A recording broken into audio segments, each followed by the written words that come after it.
ভারতীয় জনতা পার্টির প্রতিষ্ঠা দিবস উপলক্ষে দক্ষিণ জেলা ভিত্তিক কার্যকর্তা সম্মেলন আয়োজিত হয় বিলোনিয়া শচীন দেববর্মন অডিটোরিয়াম হলে।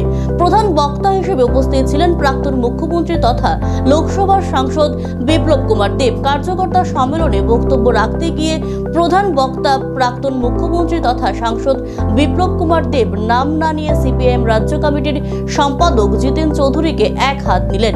বুধবার দুপুরে প্রদীপ প্রজ্বলন এবং ডক্টর শ্যামাপ্রসাদ মুখার্জি, ডক্টর বিধানচন্দ্র রায় ও অটল বিহারী বাজপেয়ীর প্রতিকৃতিতে মঞ্চে উপস্থিত নেতৃত্বরা শ্রদ্ধা নিবেদন সহ রাষ্ট্রীয় গীত পরিবেশনের মধ্য দিয়ে সূচনা হয় জেলা কার্যকর্তা সম্মেলন।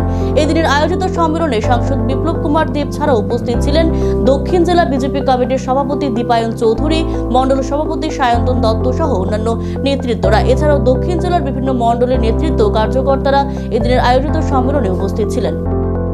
উনি যে বিপ্লবকে পার্টি তো ছেড়ে দিয়েছে, আমরা ছাড়তাম না, ইনকোয়ারি করব, বিচার করবো। আমার কত বড় বিচার করেন না, বিপ্লব দেবের বিচার করবো, তাই নেই?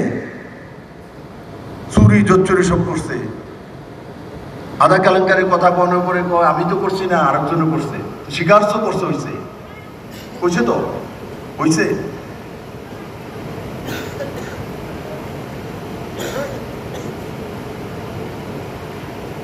আমার বিচার করবো উনি?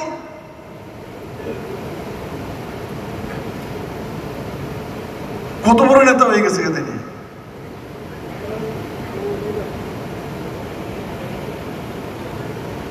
উত্তর দক্ষিণ ঠিকভাবে চেনে না ত্রিপুরা রাজ্যের।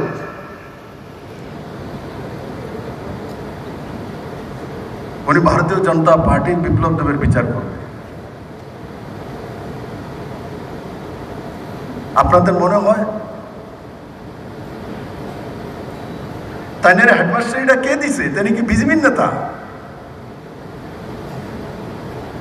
সিপিএম তাইনেরও কোনো ভালো লাগে না, এই কারণে বিজেপি দায়িত্ব চায়।